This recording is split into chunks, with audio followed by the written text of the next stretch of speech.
Welcome to the Fantasy Throwdown Podcast, bringing you the latest updates from the world of sports, gambling, and pop culture. Because you can't have a show without hot takes or a Tiger King meme these days. Know what I'm saying?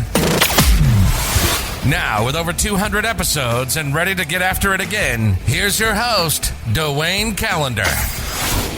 Hello, welcome to the show, everyone.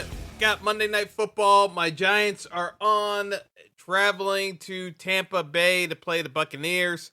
I just got some news over the wire with Taysom Hill negotiating an extension with the New Orleans Saints, and I want to laugh, but obviously we got the Showdown, so that takes precedence. But we're gonna do a Thanksgiving, we're gonna do a preview ahead of the Thanksgiving games this week, so I'll have some time to laugh about Taysom Hill because I love the Saints.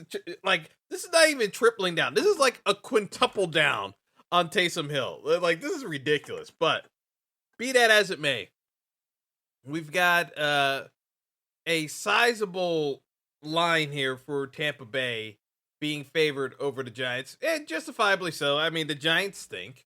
I mean, we know the Giants stink. I've been talking about it for years with the Giants.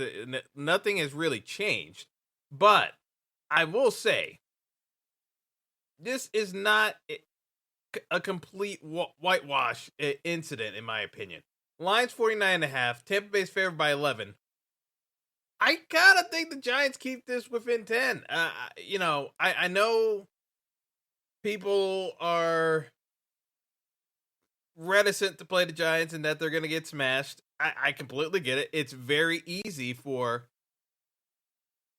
the Giants to get smashed in this matchup. I mean, it's very comfortable to just play a standard build with Tampa Bay and bank on them getting smashed. Bank on them smashing the Giants.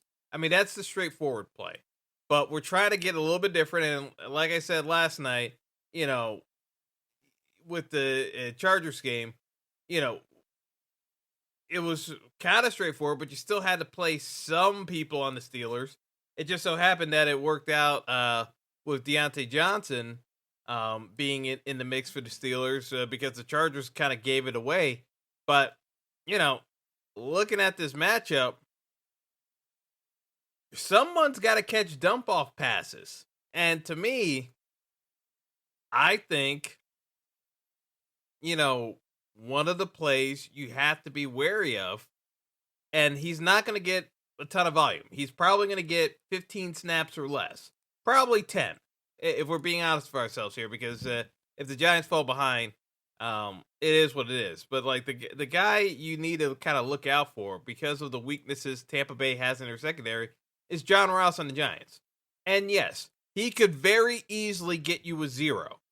But, and I'm going to say this completely, even if you get a 0 with a player on a slate like this, where you can squeeze in a bunch of top guys, it's not the craziest thing in the world to play a bunch of the studs. It really isn't. Because, looking at this game, we could see guys getting the run.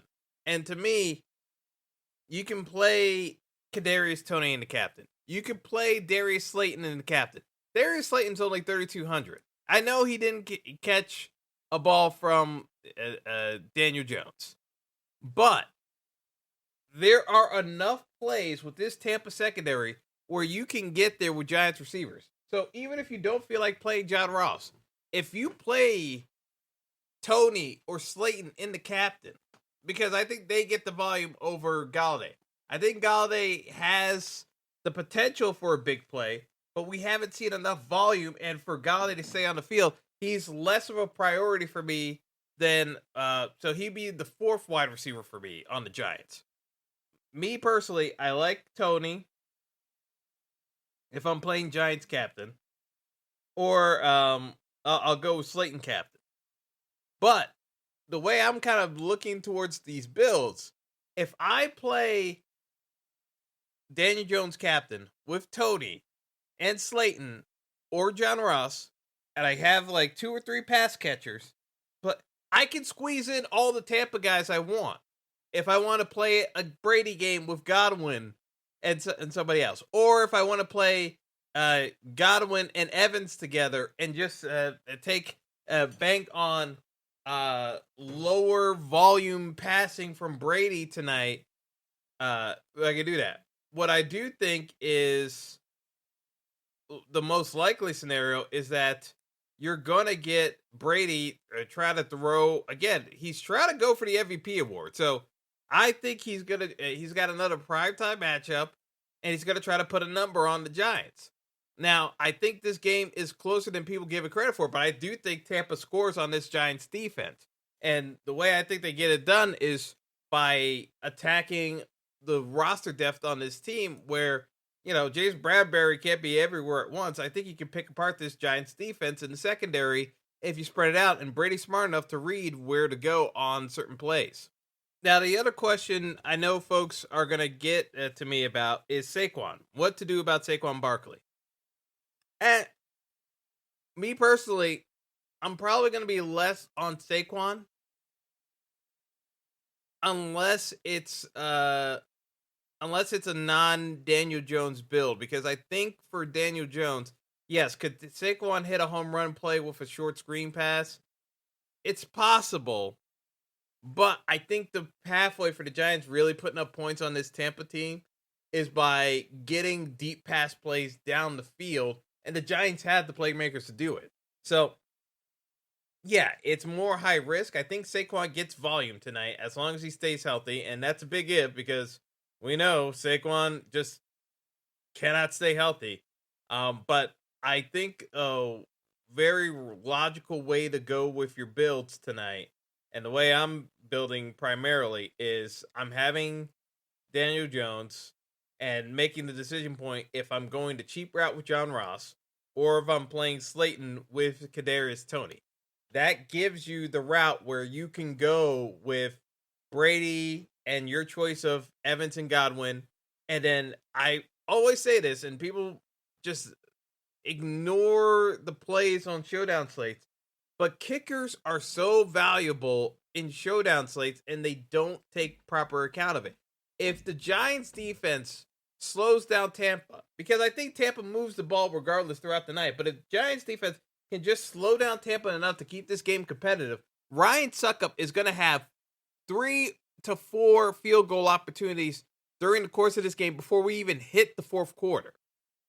I mean, if you do the math, that puts him somewhere in the double-digit range, depending on the yardage. But he could hit double digits before we even get to the fourth quarter, especially if they're touchdowns. So, to me, Suckup has got to be high on your priority list. I would put him higher than a guy like Tyler Johnson in the mix. Now, the other issues that we have is, what do we do with Rob Gronkowski? Gronk could easily get work with Brady. So if I'm playing Brady builds, I'm going to have some Gronk in there because Brady does try to get Gronk involved. And I think just looking at the ownership, it doesn't seem as though Gronk's going to be that popular. I think a lot of people are going to try to jam in. Just looking at the ownership projections, it looks as though folks are just trying to jam in both Godwin and Evans into builds, and then either use them into captain to make it work, instead of just playing a Brady captain and just going cheap in other areas. So to me, it's actually a little bit of an interesting mix because we've got a bunch of ownership on Leonard Fournette captain.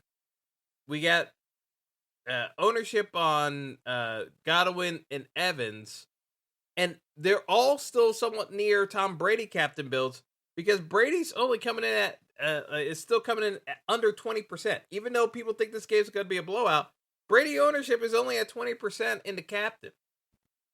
I mean, if you think it's a blowout, someone's got to score the points. So to me, Brady captain makes more sense, but people are actually spreading it out, and that tells me that they're trying to fit in all the studs on Tampa. So Leonard Fournette at 42% ownership at 10K, by all means, I'll let people try to play Leonard Fournette and see if he can get there against the Giants defense. I don't think it's the best matchup for the Giants against the Giants defense for Fournette. To be perfectly honest, I would probably play Gio Bernard at 1,800 and see if Brady wants to hit Bernard on an underneath route to get into the end zone on the Giants. So I would actually be more in favor of fading Leonard Fournette entirely, unless I'm playing Leonard Fournette in the captain. Maybe I'll run one or two lineups with Leonard Fournette in the captain, but that's not my primary route. I'll probably be fading Leonard Fournette in the flex. I'll consider Leonard Fournette in the captain and kind of go from there, because Leonard Fournette flex, your game script basically is you think Brady is going to dump off a pass to him, and you still think Brady's going to throw for X number of yards to make it more worthwhile than just having Leonard Fournette in the captain. To me, I don't get the game script to justify Leonard Fournette in the flex at 10K. Either you go all in with him at the captain, or you fade him entirely. But that's my take on it. But in terms of the Saquon play, I'm going to be lower on Saquon than most people. I'll still have some exposure to him, but I'm seeing ownership at around 30-35%. I'm probably going to be somewhere in the 20s in terms of exposure on Saquon and the flex. I can't see myself playing Saquon in the captain, because Saquon the captain kind of needs, in my opinion, if you're playing, yeah, you could do it if you're playing 150 lineups. I'm not, but Saquon the captain kind of needs, unless it's just a roster theory, where you kind of think in terms of the game script, the Giants stay close, Saquon hits a home run play, gets out far enough where he breaks off like a 70-yard play, but you still have primarily Tampa Bay pieces, and Brady spreads it around. I could see a pathway to get it done with Saquon captain in that fashion. But to me, Saquon captain kind of implies that the Giants are leading throughout the game and controlling clock and using Saquon effectively. To me, that doesn't scream like a very Giants-like performance. The Giants are very helter-skelter. It's, boom or bust more often than not in terms of their offensive drives.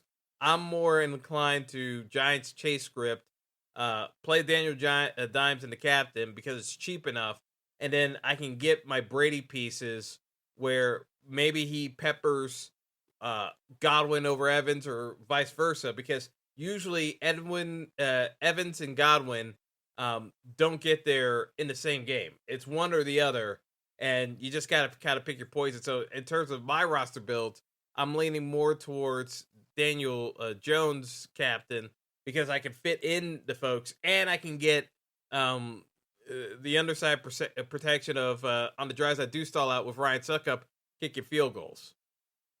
Like I said, you don't have to follow the thought process that I'm going with, but I think that's the best course of action for you to get different, because I think too many folks are trying to get cute with these builds where you're fitting in everyone on Tampa and try to go as cheap as possible with your Giants players. And yeah, I could say you can play someone like if we're just going like solo, if we go someone along the lines of a Kyle Rudolph at 2,200, yeah, it could happen. But I don't necessarily see the upside with a Kyle Rudolph to make that a priority in terms of how I'm building my roster construction. Could he get there? Yeah, but it would only be in a spot with I think it's just because I just think there are enough pathways where we could burn the Tampa secondary, because we've seen them get burnt throughout the season, that the Giants could get it done. Daniel Jones is incredibly inaccurate, so let's just be honest with ourselves here.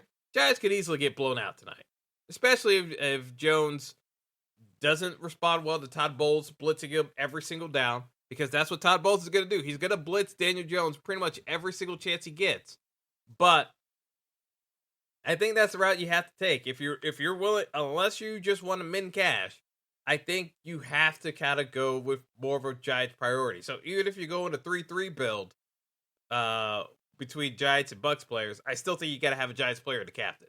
I don't necessarily see a Tampa captain build with Brady being in the winner unless you get one of those surprise plays like I'm talking about where it's you get exactly the right Giants player with a deep play. I think the more probable build that's going to be in the winner is a Giants captain specific build. So more of my builds are going to be leaning towards Daniel Jones or a Giants receiver than they would be with having Tom Brady in the captain. I think that the only other way where I'm doing Brady builds is pairing him with Gronk, because looking at the ownership, Gronk's ownership is under 20%. And if Gronk's ownership is under 20%, I will take that, because I think I could get overweight on the field in that fashion, or at least match the field. But I think that's a little bit too low. I think Gronk's ownership probably should be closer to 30 to 35% in the flex. So that's all I got, folks. Like I said, I think this game stays a bit closer than people give it credit for, but Tampa should win. I'm just not entirely sold that the Giants don't do a backdoor cover, given the large line on this one. So we'll see how it goes. But in terms of the FanDuel build, similar thought process where I still like playing the Giants players. Yes, you could play. It's more touchdown dependent. So I'd say with FanDuel, I would probably lean more towards having Leonard Fournette over some of the Tampa receivers in that one. You can play some Evans over Godwin if you want on FanDuel, but I'm leaning more towards Leonard Fournette, and hopefully he falls into the end zone on FanDuel. But I think because of the half-point difference, and the pricing, it makes a difference, because the DraftKings pricing is just so high on Fournette that it just makes it so much harder to make it work. I mean, Fournette's $10K on DraftKings. Godwin and Evans are 9,400 and 10,200 respectively. On FanDuel, Fournette's 11,500, whereas Godwin and Evans are 12,500 and 13K respectively. It's just cheaper to fit in Fournette on FanDuel, and that's where I would rather play Fournette anyway, is because you don't have the full point PPR on FanDuel. So, like I said, I'm more leaning towards playing Giants on FanDuel, and then just have Fournette in place of the Tampa wide receivers for FanDuel. So that's all I got, folks. Best of luck to everyone, and until next time. But have a good one and enjoy the game. Thanks for listening to the Fantasy Throwdown Podcast. Be sure to like and subscribe to the show on Apple Podcasts, Google Podcasts, and all other major outlets.